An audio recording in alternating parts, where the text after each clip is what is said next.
In this tutorial, we're going to be covering off a couple of topics that may be quite familiar with you and you're using on a regular basis. But as always, we find it very important to, watch all the points we cover off in this video, because even though it might seem straightforward and simple because it's something you do all the time, it's particularly beneficial just to make sure that you're possibly doing it the right way, or not even the right way, but maybe the more efficient way as well. Amount of times that people look at these varying ways to do something and realise they never knew that they could achieve the outcome they are wanting by doing it a lot simpler way than they have been doing it previously. But anyway, the point of the video is to go over sorting and filtering data. So it's a topic we haven't done a specific video on, even though we've probably covered it in our videos in an indirect way. We've probably filtered data whilst doing tutorials. So what we've done for this example is you can see we have 4 columns of data, so quite straightforward and basic, and we're just going to cover off a couple of points around the table of information we have, and as we go through the video we'll also then cover off a couple of other additional points in addition to the sorting and filtering aspects we're going to look at. So the data we have is just some random generated data we've done, what gives, going from column A through to column D, the city, a date, a name of an individual, and a time. So for the purpose of the example, we'll say that this was a running race, and what's obviously happening on multiple occurrences, because you can see there's many different dates within the month of June, it so happens to be, and they're recorded in each different city, and obviously a different name for each person who's run that race. So what we're going to do is just use this as an example to show how to sort the data and how to filter the data. For those who don't know, a basic data table is going to be in this format where you have your first row, what contains your headers, and then subsequently below that you've then got your rows of information. So the headers would contain the various fields or pieces of information, i.e. so a location, a date, a name and a time, and then below that you can see we've got each item that's recorded beneath those categories. So obviously from row 2 downwards you wouldn't see this column headers, you just see the information is captured. So having gathered all this information, it's really useful to know what to do and how to manage that information, because it's in this format it's just a lot of data and it doesn't give us any true purpose or tell us any key information. So the first thing that we want to do is often sort the data. So one particular reason for doing this is in our example you can see we've got times. So we might be interested to know who was the fastest. Regardless of the date that occurred on, who has the fastest time here. So in order to do this, all we need to do is either right click our data, and you can see just below halfway down we have an option for sort, and we can then from here we can do either a sort from smallest to largest or do a sort from largest to smallest.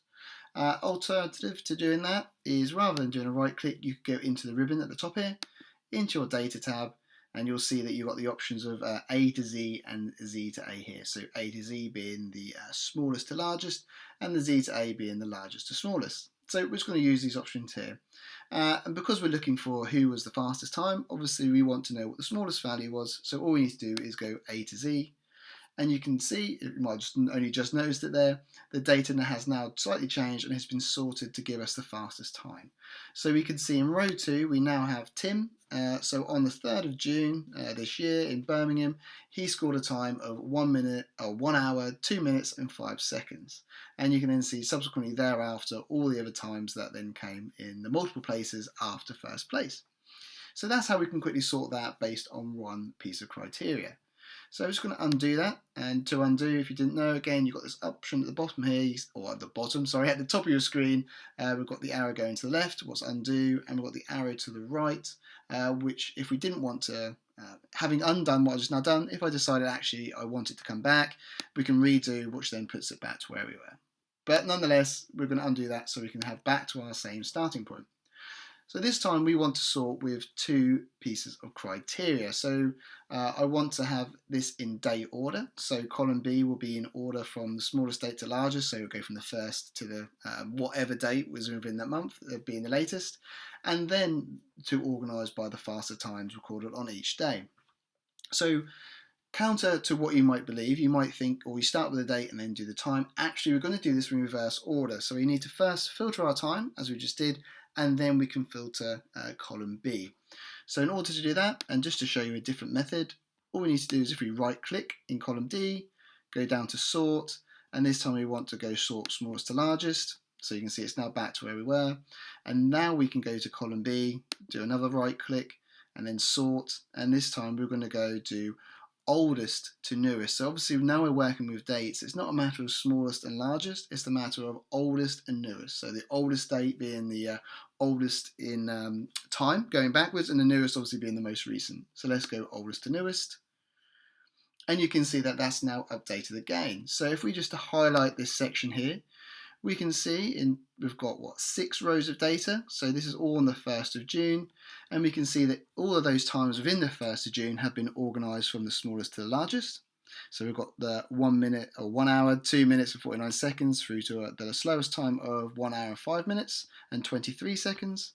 And then as we go on to the 2nd of June, there's only actually 2 records there, but we can see they're in order. And then likewise for 3, because there's a few more in there, again, we can see they're now in order as well. So a really quick way of organising that data. And as you can see, we're now starting to transform this data that we started with, what didn't really give us much information. And we're now able, from a few or 2 quick sorts, able to now get this into some meaningful information by able to identify what the fastest time was, and to also get this into a bit of more of order so we can see how many races were occurring or how many positions were recorded on each day. So there's another method where we can do this, and a bit of a simpler one and sometimes easier to remember. So if again we just go to undo, and once again, just so we get back to our starting point, the other option we have is, rather than doing the right clicks or using the data A to Z, what we can do is we can go to this option you see here. So if you haven't already, click your data tab and then go into sort. You'll get this pop-up. So what we have here is the ability to sort our data based on the information we have here. So what we first need to do is select a column we wish to sort by.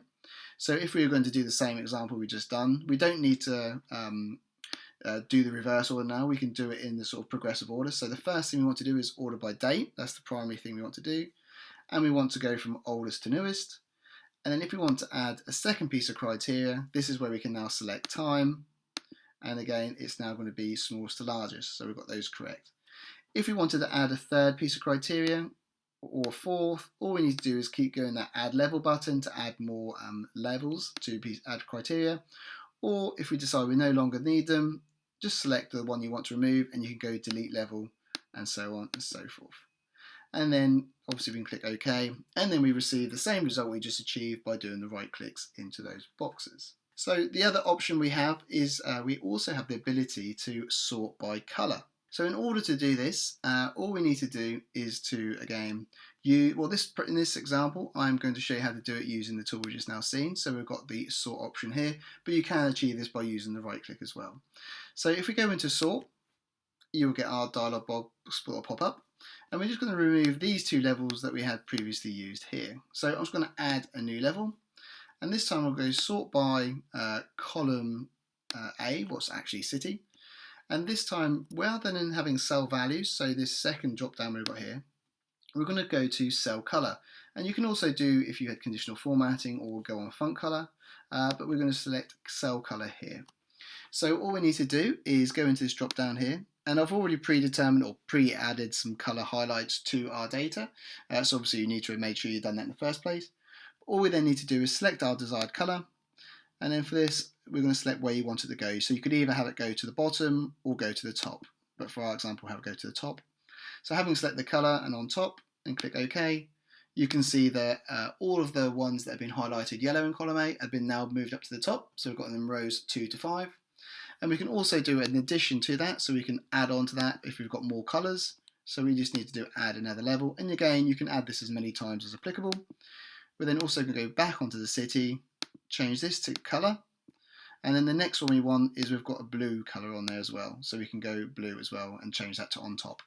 So at first, again, it might be confusing to see both as having on top. It doesn't mean they're going to overwrite each other. What will happen is they'll go in this order of yellow then blue. So obviously the first sort is yellow being on top, and then the next thing will happen is blue will go on the next position there after the yellow. Once you do that, if you just go OK, and you can see the data has been resorted again, so now we've got the blue up there as well, so it goes yellow and then in blue. So the next part of the tutorial is looking at how to filter data. So we've just gone back again, just undone the changes we've made with colour, just so again we get back to that starting point, which gives us a fresh palette for really sorting this data. So what we need to do if we want to filter our information is we could do some filters available. So the best way to do this is having selected in row number 1 of your data. If you go to your data tab, and then you'll see this big icon in the center called filter. So if you just select that, and then that will update or add that drop down to all of your columns. When you're selecting data, it will recognize that your, it'll basically look for all your column headers, so you can see it goes to column D, and it will then apply the filter to those. If it doesn't, for whatever reason, chances are it's because you've got a blank column header somewhere in your data. But if you need to, what you can do is just select the columns as one big range, as I'm doing now, and then set your filter button, and then you'll get those drop downs via that means. So once you've got that, we're in a great position to now continue on. So the first one we want to do is looking at how can we filter with one criteria. So all we need to do is just go to any one of our drop downs. We'll go for name because we haven't looked at that yet. And when you select that drop down, you'll see a unique list of all those values that are within that field. So we've gone into column C, which name. So we've got a unique list of all the names that appear in this column. So if we want to filter on one of those particular names, all we need to do is deselect the select all, and then select whoever we would like to choose. So we can go to Mark, select OK, and obviously after a bit of time, it then finds all the values where the name Mark is present. So we can see that these, we've got a total of 9 records for Mark. And a good quick tip as well is once you've filtered your data, if you look down the bottom left hand corner of your Excel screen, you shall see that it will say 9 of 98 records found. So what this is basically telling us is there's currently 9 records available or present or visible, should I say, based on this filter, out of a total of 98 records that we have. So that's a really easy or good tip for a quick reference when you're filtering data, especially if you're in a presentation or you're asked a question. Obviously, it just saves you highlighting or counting manually all the records you see. So that's how we can filter a Mark. If we want to get rid of that, we go back to where we were, we can either do our clear option here, what will clear the filter, and then obviously give us all our names, or if I just go back to filtered on Mark, the other option we have is we can click our drop down and then just do select all button, and that will select all of our names here. In addition to that, we don't have to just select one, we can just again either do our unselect and just select all the names that we want to see, so Laura, and Mark, and there you can see them all there. Or alternatively, if you've got everything selected as it is at the moment, if there was only one name, let's say Tim, that you didn't want in your data, you just wanted to exclude Tim, then all you need to do is just deselect that one person, click OK, and that'll then update for you, filtering out that one individual. Let's just take our filter off for clear again. Again, with filter, we're also able to filter on colour. So back onto column A, and you can see rather than again, it's worth mentioning that obviously this option to filter by colour is only going to appear where obviously there's colour present. But what we're able to do is go into our filter by colour, and we can either select the yellow, the blue, or we can select no fill. So those no fill ones will just select all the cells that haven't got a colour. Alternatively, if you select one of the colours like yellow, it's then going to only highlight or only filter to those 4 records that are highlighted yellow. Alternatively, we could go into our drop down, back into filter by colour, and select blue, and it will then change and it will now filter by blue. So the last couple of parts that we're going to look on in terms of filtering, so we can also do filters by text, numbers and dates. So we'll start from left to right, and I think that's about that in that order. So what we can do in column A, because it's all text values within column A, we can do text filters. So if we go to text filters, we can do, okay, begins with, well, starting from the top actually, we can say equals, does not equal, begins with, contains, so on and so forth. So this is all criteria you can apply when filtering. So to give one of those examples, let's say begins with, let's say we want to have all records that begin with the letter E. It doesn't have to be a single letter, you could do more than just that. But if you do begins with E, then we go OK, then what will happen, I think the only one we have here is Edinburgh, but yeah, it will then show you everything that begins with the letter E. Alternatively, going back on that filter, in our text filters option, we can do, it doesn't matter when you go on, but if you just go begins with again, we can say, okay, in city, it begins with the letter E, or it begins with, and you can see there's a lot of other options you have available there. Let's say begins with L, and then do OK. And you can see this time it's now going to pull up or filter to only cities that begin with either the letter E or the letter L. So for us, it's going to be the cities of Edinburgh and London.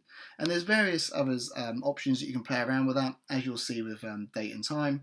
So we'll let you play around with those rather than obviously delving into each and every one as it is now. Other option we have, again, or not the other option, sorry, but then when we move on to column B for date, we have the same options available to us, but this time we have different, obviously, being with date filters. And it's also worth noting when you go into the filter for date that rather than just our standard list, we have a text, you have a stored or hierarchy style movement with all the dates. So if we had let me just get rid of all these filters.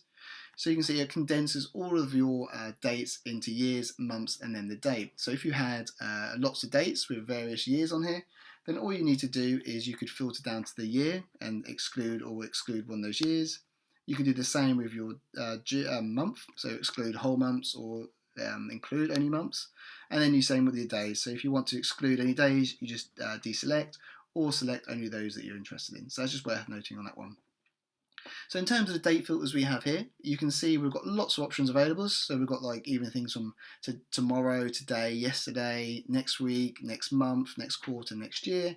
And the other ones we've got as well is we've got the equals, before, after, and between. So again, with those, we can go, let's say after, for example. So date is after, and we'll put in there the 1st of June 2019. Well, actually, go a bit of a different day, actually. And just put it in the right order, June, and let's say June 10th. So if I go OK, you can see that all the dates are now changed, so there's no only going to be values that are not prior to, it's only going to show dates after the 10th of June. And if I just go into the filter, that helps to show it visually. It's got rid of all the filters in there. But if I scroll through the data, you can see that all of our dates are now after the 10th of June. So that's a particularly useful one when working with dates, especially if you've got a lot more than we have in here. And then the last one we want to look at here is your numbers. So looking at the time we've got over here. So we can go into number filters in column D. And this works exactly the same, where we can have numbers that are greater than a provided value, between, less than, or any variation that you have. And like we said a minute ago, we'll let you jump through all those different variations and have a play around with them, because like I said, there is so many variations you can play around with. It's kind of too many to try and fit into one video, really. The last one we have as well, just to go into column C, just to do one more example on there, but it's applicable to any text-based columns. So we also are able to do by a partial text search or filter. So we go into our drop down, we touched all these check marks we have, but what we have is this search option here. So what we can do is, if we know there's going to be a particular string of text, or we want to find like the beginning of words or names, what we can do is start typing in here. So if we typed in the letter J and J-O, or even just J in our example, it's going to find everything that begins with just the name of J. Alternatively, if we picked out M, it's going to filter to everything that has an M within the name. So it doesn't matter if it's at the beginning or the end, it's just going to look for that letter to be present anywhere in the name. If obviously I did letter A, then obviously there's only one match where it's in the format of M followed by A. But if we went into just the M, and we were interested in both of these names here for whatever reason, but just based on the criteria, we want to find all names that contain the letter M. Having done our search, and it will select those names for us, all we need to do is select OK, and then those selections will be made for the data for us. So we hope you enjoyed that video. We tried to step through and cover off as much as possible in this video, just to give you the complete detailed information that you would need had you never filtered data or sorted data to suddenly be up and running and get going. It's particularly useful because, as we say, if you've got a large data set, before you even try to do anything fancy with it like formulas or so forth, you probably want to, or it's advisable just to have a filter around to start seeing what the data is telling you. So if you enjoyed that video, please do give the video a thumbs up and hit that like button. If you haven't already, please do subscribe to the channel, hit that bell notification button so you're notified every time we post a new video. We've got various links in the description to this video, so we've got links to our socials, Instagram and Facebook, and we've also got a link to our website if you want to check that out. Particularly useful if you have any questions questions, you can get in contact with us there, or alternatively drop us a comment below this video and we'll get back to you as soon as we can. If you're interested in a more concise and structured learning path, again, one more link in the video to the description will take you through to a course that we have available on Udemy. Udemy is an online provider of various different courses on all sorts of subjects, but our course is located on the site and is accessed by that link. So go check that out, and like I say, that gives a really good structured learning path, taking you from beginner to an advanced user at Excel. Thank you very much, and we shall see you in the next video.